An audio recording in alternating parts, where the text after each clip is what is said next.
The following is a Comfortably Zoned Radio Network production.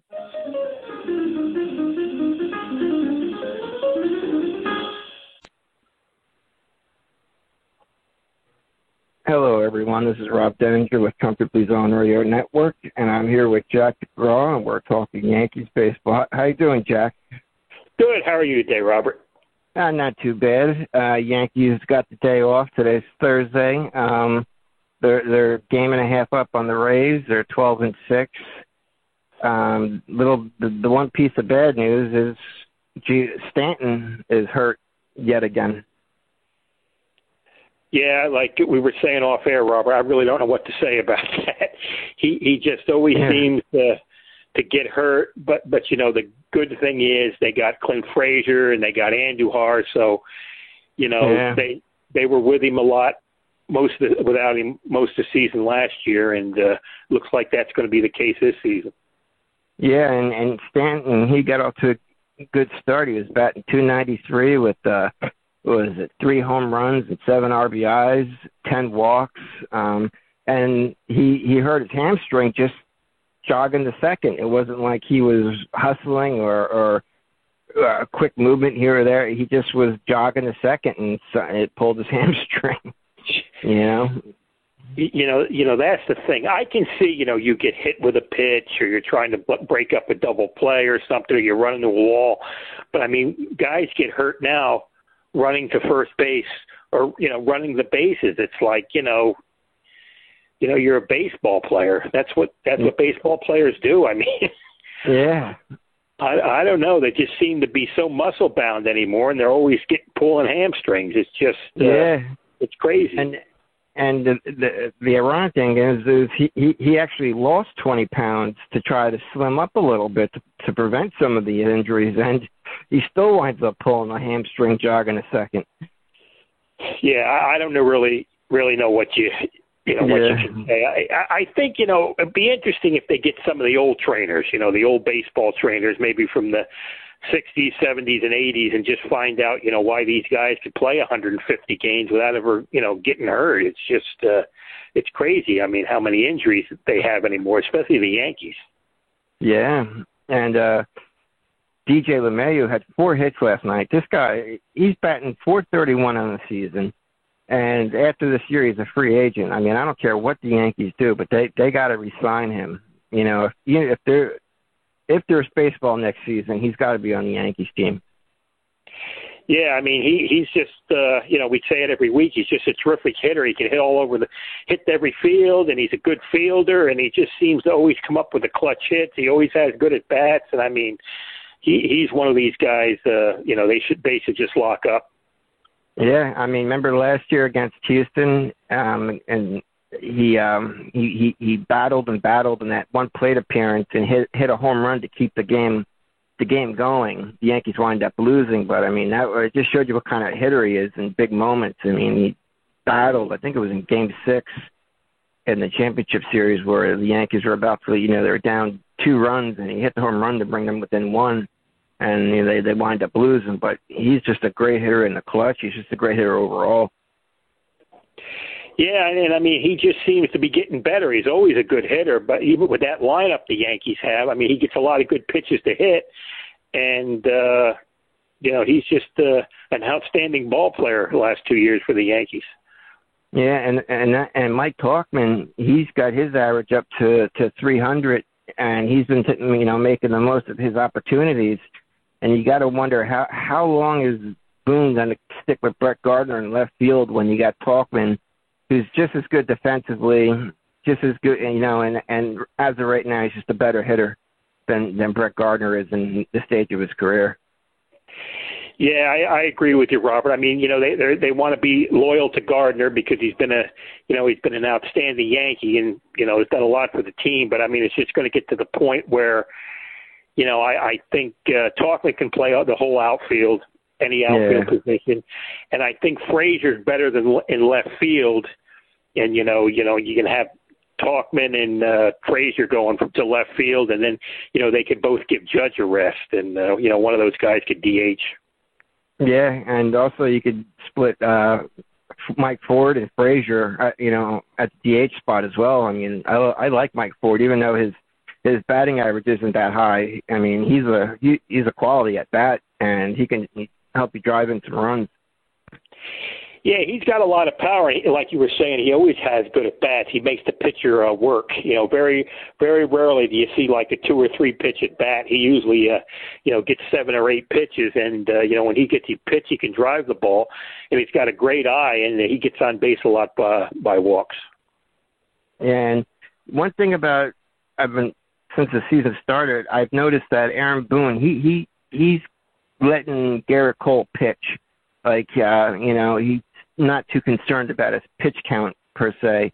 Where I think the last outing Cole threw like over 100 pitches, and I know Tanaka didn't have his best stuff last night, but he pitched 4 innings, only gave up 2 runs, which I think came on a home run, a 2-run homer. I mean, I thought he could at least allow Tanaka to go another inning, and even in the first start, he only threw 50 pitches and he pulled them. I know it was his first start, but I mean, when you only got 60 games, I mean, each game really, really counts, and I just don't want to see him blowing out his bullpen when, the season is so short. Yeah, I mean, I think guys like Tanaka and Paxton, then they have pitch counts. I think like Cole, he's a bulldog. He can throw. Yeah.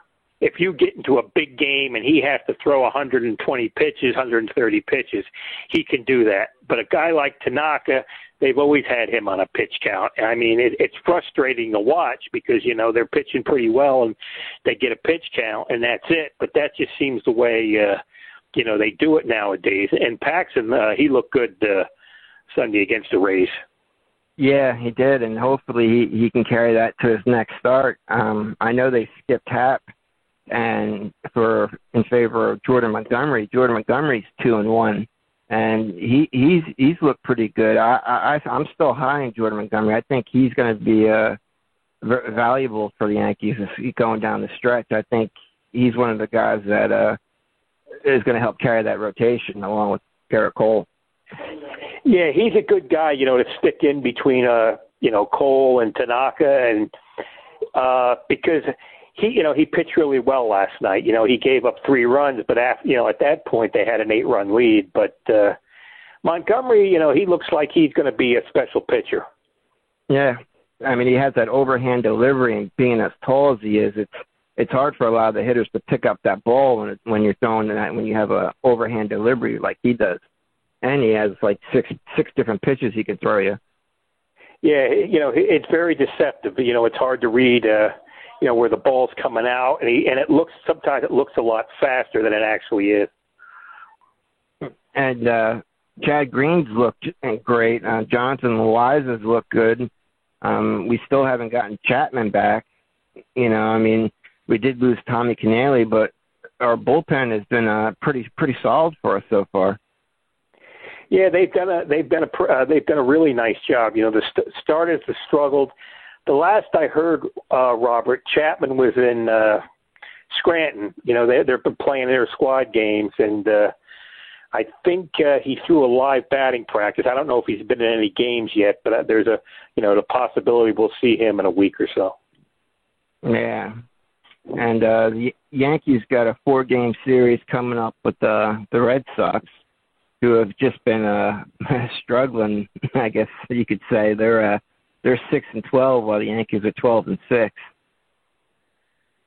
Yeah, they've really had their problems. I think they just got swept by the Rays, I believe, up in Boston. Yeah. The Yankees they play 4 against Boston, and then they play 3 against Tampa, all at home. Yeah, I know they got this big homestand. It's really, really big. You're playing the teams in your division, and you can create some space between them. You can really knock the Red Sox pretty much out of the race, and the Yankees play the Rays really well at the stadium. So this is a big stretch for the Yankees. Yeah, and then after the Boston and Tampa series, their next 6 out of 8 games they're against the New York Mets. They're crosstown rivals.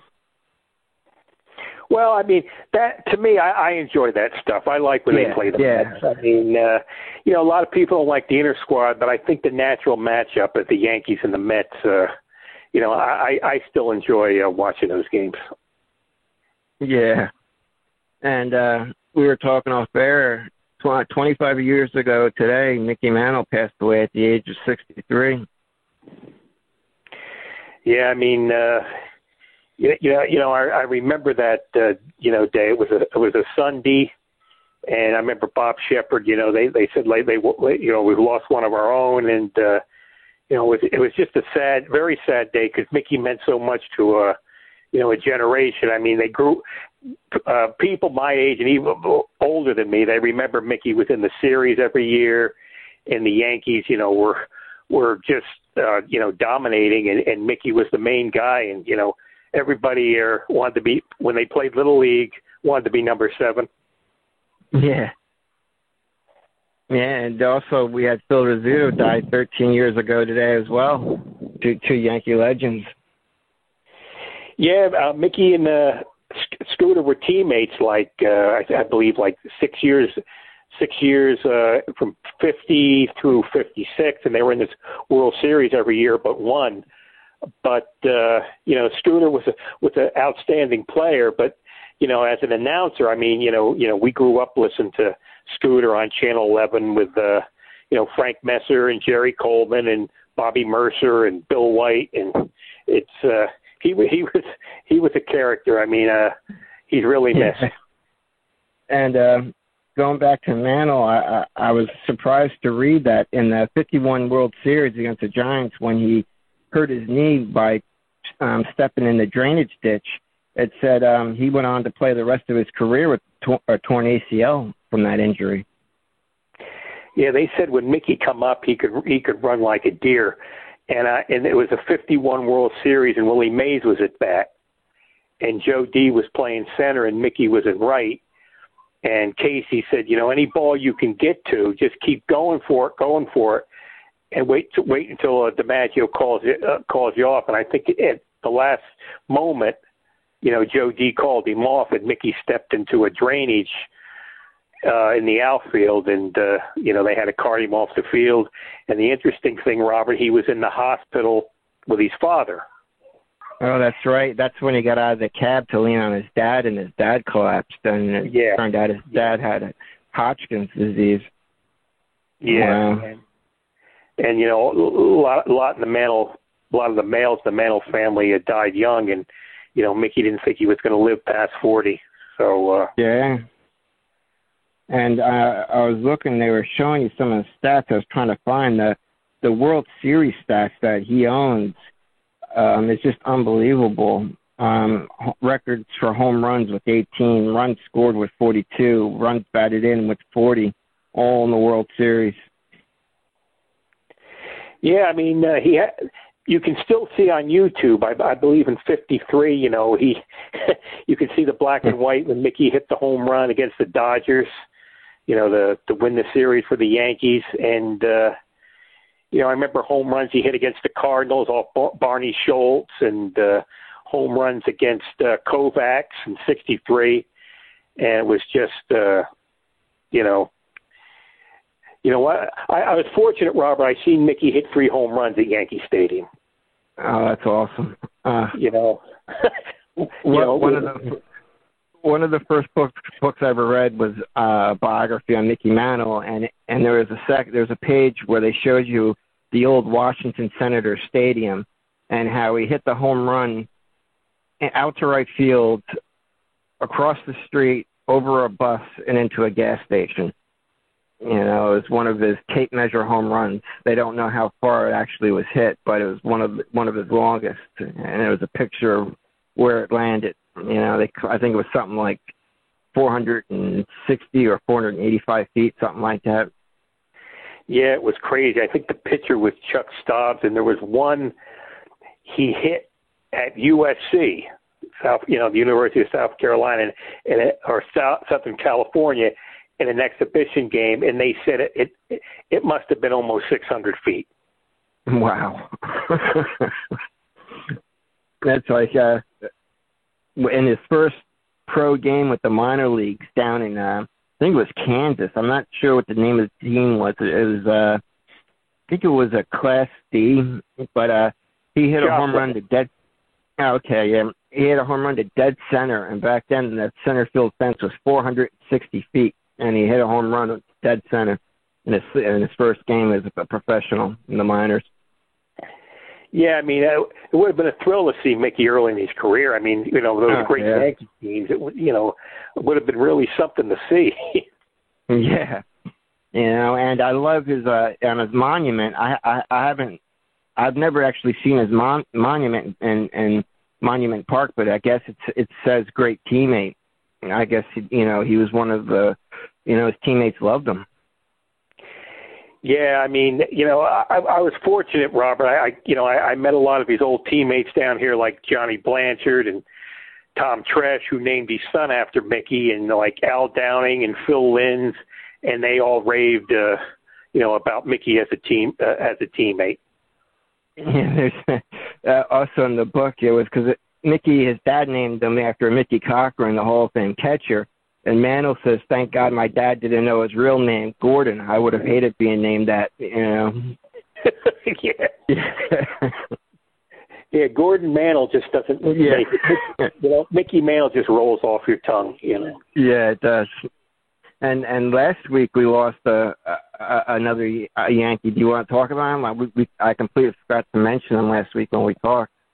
Yeah, I mean, I grew up, Robert. I don't remember the glory years. I started following the Yankees in '64, but like Horace Clarke passed away, and I think the fans my age, he was like the Yankees second baseman. He was with the team for 10 years, and he was like the Yankee regular second baseman for 7 seasons. And I mean, the team struggled then, but I'll tell you, it wasn't really as bad as people made it out to be. I mean, if you've seen the great teams. I can understand it. But, Horace was steady. Yeah. He always batted first. He played over 150 games like every year. And he used to wear a batting helmet at second base. No kidding. Yeah. And he had this little glove. And Horace could cover ground, because Mickey was playing first in 67 or 68. So Horace led the league in fielding a lot of times. But the bad thing about Horace, they had Mel Stottlemyre, Fritz Peterson, Stan Bonson. They were all like sinker ball pitchers. And they used to get a lot of ground balls.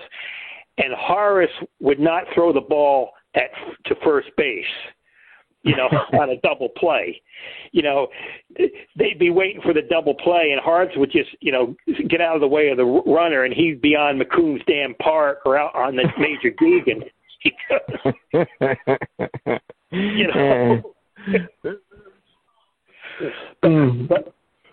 But the thing is, Robert, I mean, he was steady, he was consistent, and I remember like going to a game in '72, and he fouled off 8 pitches in a row against Texas, and then he hit a home run. Huh. And his first 2 homers in the major leagues were grand slams. And I believe in 1970 he broke up 3 no-hitters in the 9th inning. Oh no! Oh wow! And the one was Jim Rooker with Kansas City. And I remember listening to the game on WHN 1050, and it used to fade in and out. And but he got a single, and Mercer got a double in the 9th inning. They tied the game up, and Horace won the game with a sac fly in the 12th inning. So the thing is, Robert, the Yankees for years didn't have a third baseman or a right fielder. Yeah. And until they got Thurman in 1969, they really didn't have a catcher. Elston had elbow problems, and after '64 he had trouble hitting. And they had Jake Gibbs, who's a college football Hall of Famer, and they had Frank Fernandez in third base. They tried Bobby Mercer, They had Celerino Sanchez. They had Bobby Cox. They had Jerry Kenny. They had Rich McKinney, who was traded for Stan Bonson, which was a disaster. So, I mean, a lot of things went wrong. Bobby Richardson retired. Tony Kubek got hurt. And so Horace was I always liked Horace Clarke, and I felt terrible when he passed away. I'm sorry to go on, Rob. No, that's all right. How old was he? He was, I think he was 80, 82, somewhere along there. He died in this, I think, Maryland, with his son. Oh, okay. Wow. His son. And when did George Steinbrenner buy the team again? George got the team in 73. Okay, yeah, because a group from CBS or something owned it before Steinbrenner, right? Yeah, and they didn't put any money in the team. Yeah, and the Yankees had Mike Burke as an owner.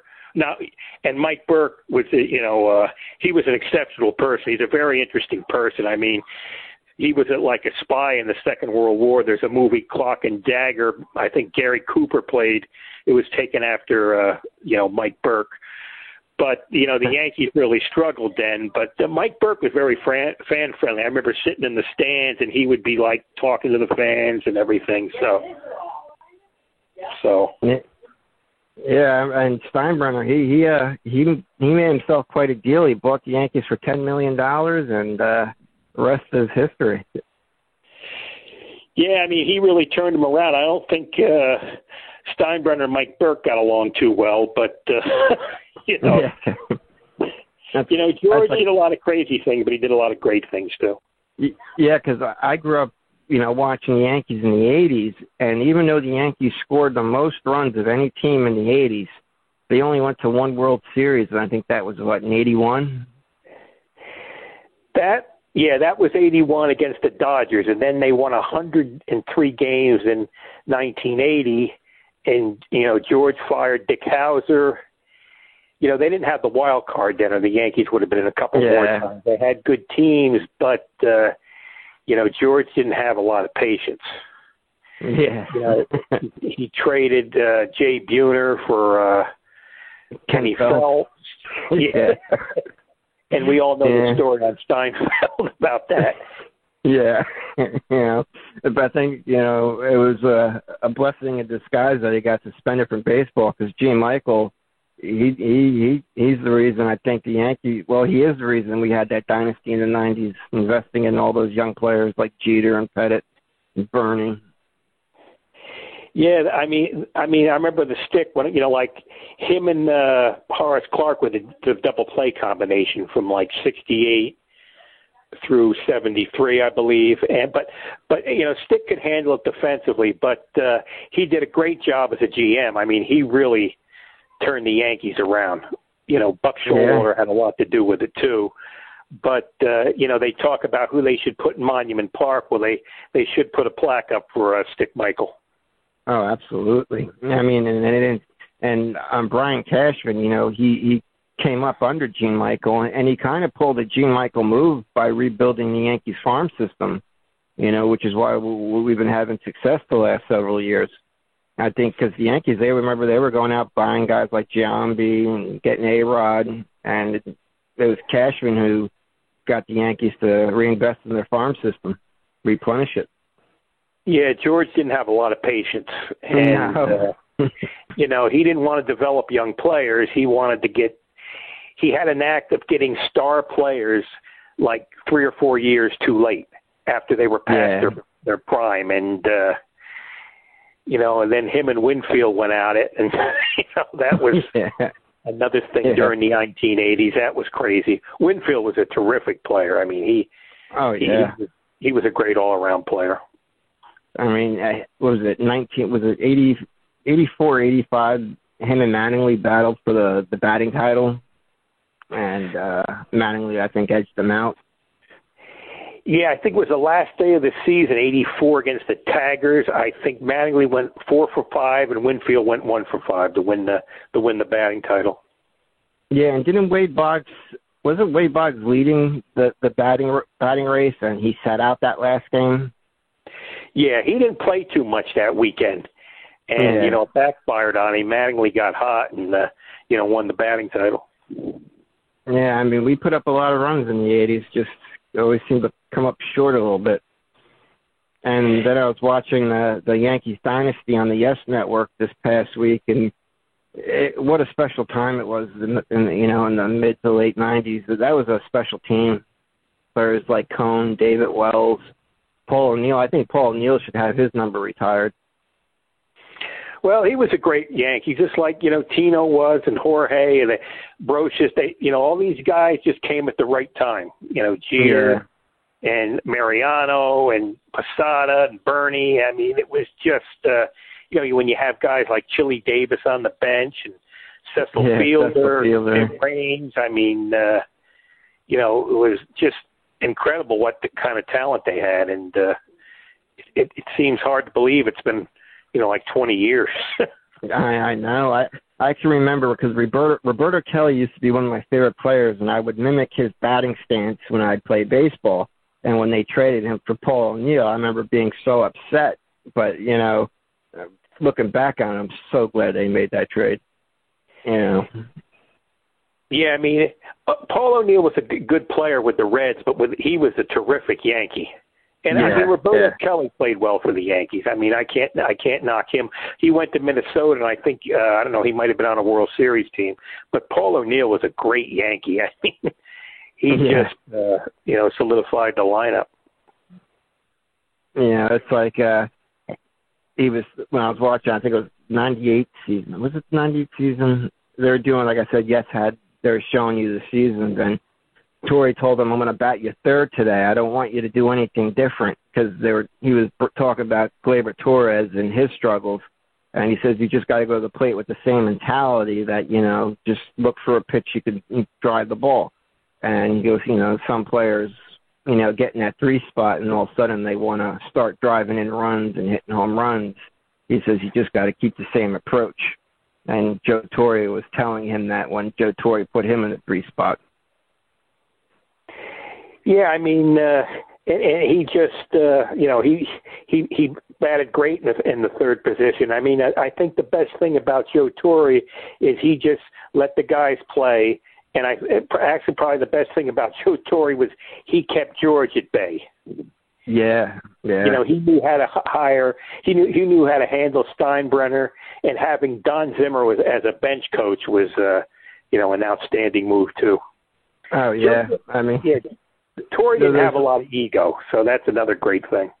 Yeah, and the best is the George Steinbrenner back in the '70s with Billy Martin giving him cassette tapes, that he considered motivational speaking that he wanted the team to listen to, and then Billy would just toss him. Billy hated it, And it was like almost every game George Steinbrenner would give him a tape to listen to as a motivational speech, and Billy, just toss it. Well, it was funny when Steinbrenner went to watch the Yankees in 1973 when he first got the team. He was saying, like, number 1, number 2, number 17, they got to get haircuts. And Ralph House would be, like, reading this, and and the players would be mocking it and stuff.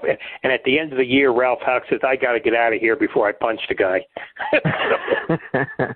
I remember the Don Mattingly. It was a big thing. I think it was in the early '90s. Is Don Mattingly going to cut his hair? It was, I think, on the back of one of the sports pages. It was a big deal about Mattingly and his long hair. Yeah, that's when they had Stump Merrill as the manager, or maybe it was Monkey Dan, one or the other. Yeah, Stump Merrill actually was heavily involved in the minor league system, right? Yeah, I mean, he still comes down to spring training, Robert. No kidding. He looks the same as he did in 1989. Oh, God bless him. And I think he weighs the same. I mean, and I still remember Dallas Green when they hired him. Yeah, they hired a couple guys, from the Phillies, and that didn't go too well. Mm-mm. I mean, Dallas had a way of doing things, and George had a way of doing things, and, the Yankees were struggling there. And, I mean, Dallas Green actually did a pretty good job. He he kept the team within 5 or 6 games of first place. But he was tough on the pitchers, because I remember going to a game, Robert, I think it was against the Twins in April of '89, and he had Al Leiter throw 160 pitches. Oh, yeah, that's right. And it was like 47, 48 degrees, and Leiter had arm trouble right after that. Yeah, I remember that. Al Leiter, even he still talks about that from time to time, that game. Yeah, and I remember the Yankees won the game. I think Balboni had Balboni might have had a grand slam, but I remember he had a couple big hits. Yeah, it always seemed like his uniform was just a little bit too small for his body. And the way he held the bat real close to his chest and neck, he had a unique batting stance. I liked him. I liked him. Yeah, I mean, he had a lot. He had a lot of hype with the Yankees. I think one year he had almost 50 home runs in the minor leagues, and he went to Kansas City and he hit 36 homers. And he set the Royal record for a long time, and I believe they won the World Series with him playing first. And I think he's still managing somewhere. So he's had a long baseball career with Steve Balboni.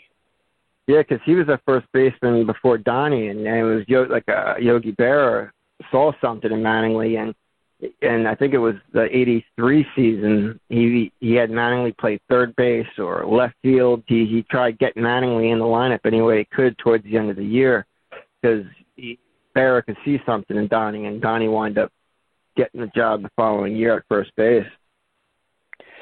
Yeah, I mean, I remember, like you were saying, Robert, I remember him playing left field, Don Mattingly in right field, and he played a couple games at third, and so Yogi knew talent, and he got Donnie at first base, and if it wasn't for the back injuries, then he would have been a Hall of Famer.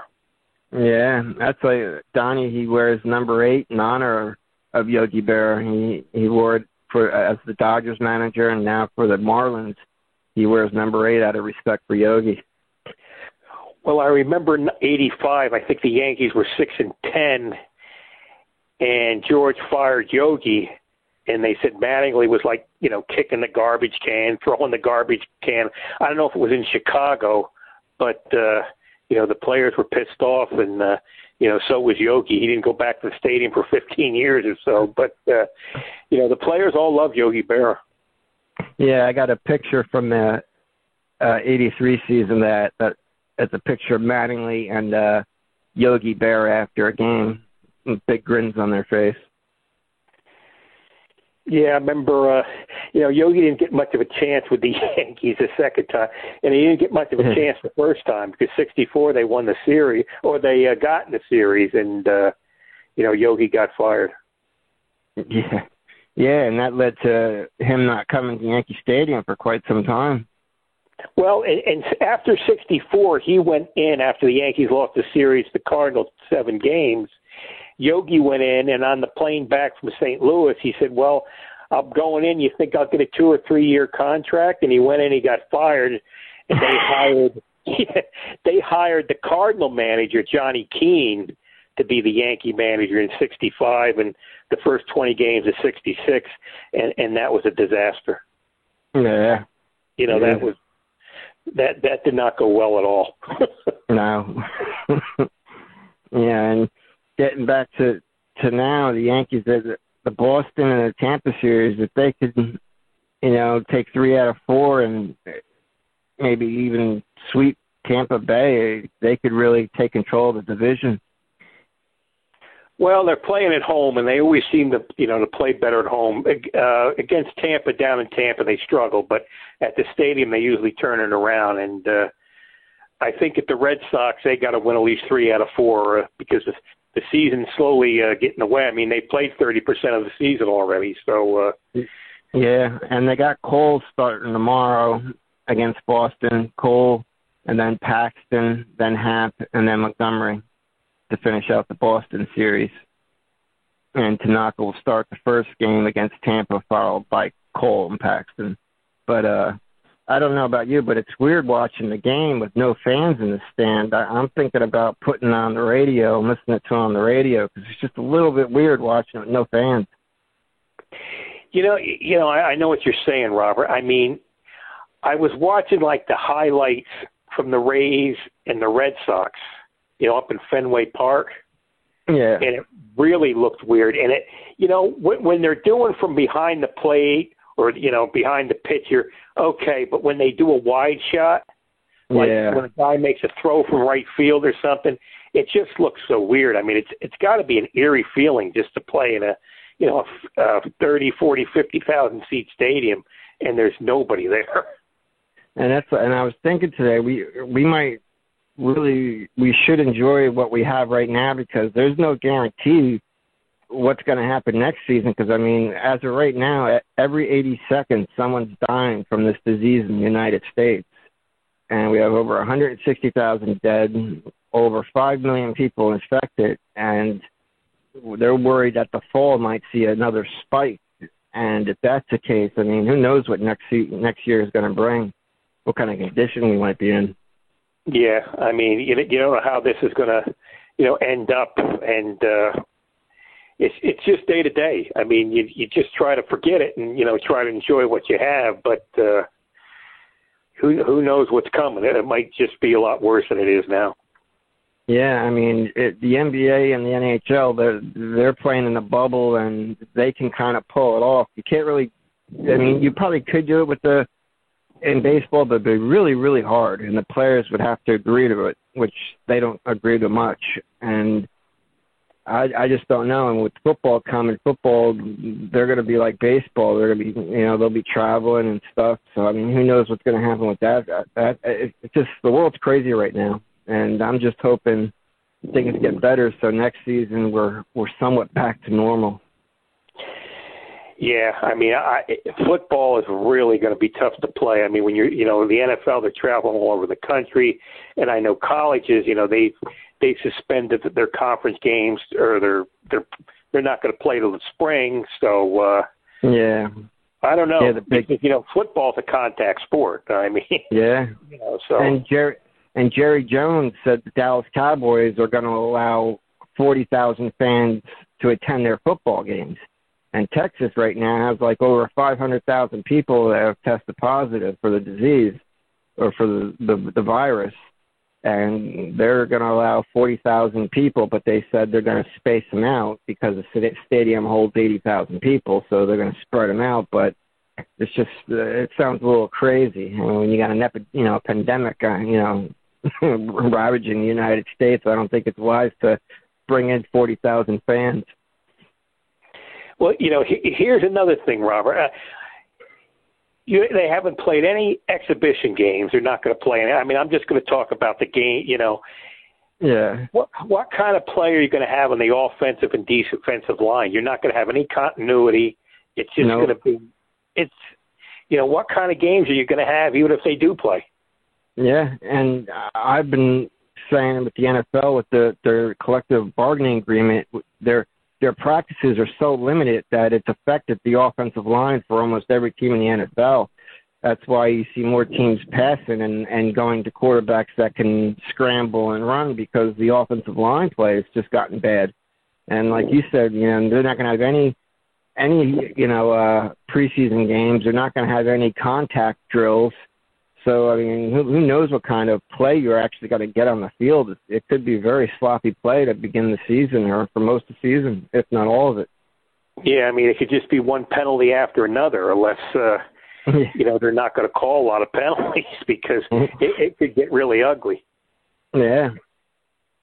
And hopefully this week the Yankees stay healthy. We were talking off air, and Aaron Boone, wanted to give Judge the night off, and in the paper today it said Judge is suffering from soreness in his lower body.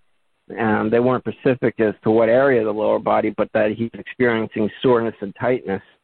So hopefully there's nothing serious with Judge because he's off to a great start, and I'd like to see Gleyber Torres start getting in the groove a little bit, see him start hitting again. Because right now they're winning games, but little things worry me, being a short season and then getting, making the playoffs in a short 3-game series, anything can happen. Well, I think the thing with Judge, you can just put him at DH for a while if you have to. Yeah. And Torres, I mean, the only thing good offensively, I mean, he is still drawing walks, but hopefully he'll turn it around. I mean, he plays a good shortstop defensively. Yeah. And Gary Sanchez, I hope he just looks lost at the plate, but he is a dangerous hitter when he does make contact, but he's not making much of it right now. In 48 at bats, he's got 25 strikeouts, so he's striking out, in half his at bats. Yeah, I mean he looks lost at the plate. Yeah, I mean he's not even hitting hardly any foul balls, and I mean the pitches he's swinging at are out of the zone, and even when he gets a high breaking ball, he's missing it. So yeah. It's definitely a concern. I mean, you can't keep on going with your catcher striking out more than half the time. I mean, eventually, you gotta get him out of the lineup. Yeah, and Luke Voigt, he continues to impress me. I mean, he's off to a good start. He's batting. He's got home. But and I think I said the last time we talked, in over 160 games with the Yankees, he's got over 30 homers and 100 RBIs. He's turned out to be a really good player. A good pickup for the Yankees. Yeah, I mean he's the real deal. I mean he's slimmed down a little, and again he's one of those hitters. He's very patient at the plate. He only swings at good pitches, and if you don't see a pitch he likes, he's not afraid to walk. And defensively he handles the position. He's not great, but he does a nice job out there. Yeah, and next Thursday when we talk, they'll be wrapping up their series with Tampa. So hopefully by next week, we've put a little distance between Tampa and ourselves. Yeah, these next 7 games are going to be kind of interesting because you're playing division rivals, and you can open up some ground between the teams behind you.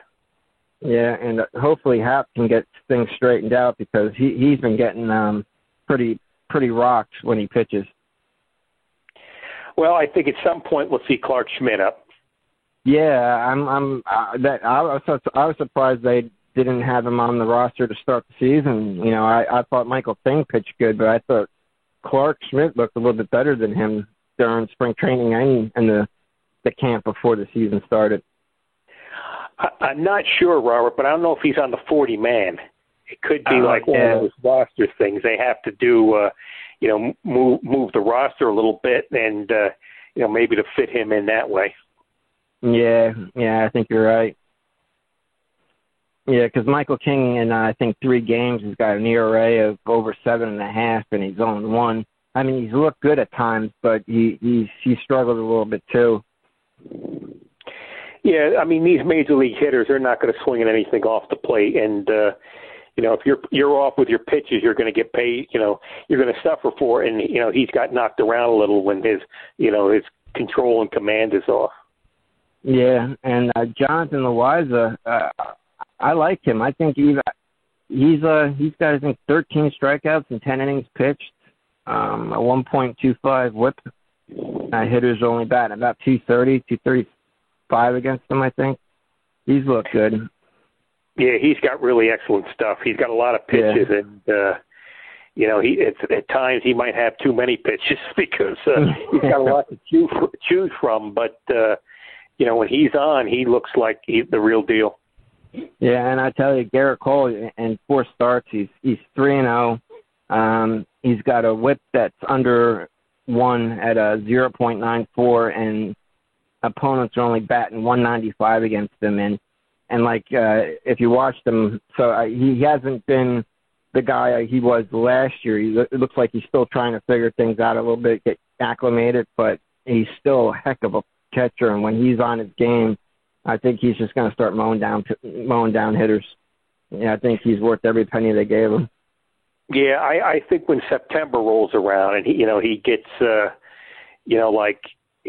really in top form, I think you're going to really see something special then.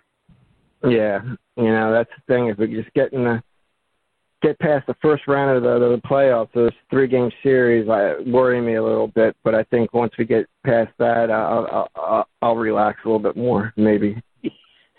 Well, I just hope everything gets that far, Robert. We'll have to see. Yeah. All right, Jackson, next week? Yep, next week, Robert. Okay. To all you fans out there, we'll see you next week. Good night.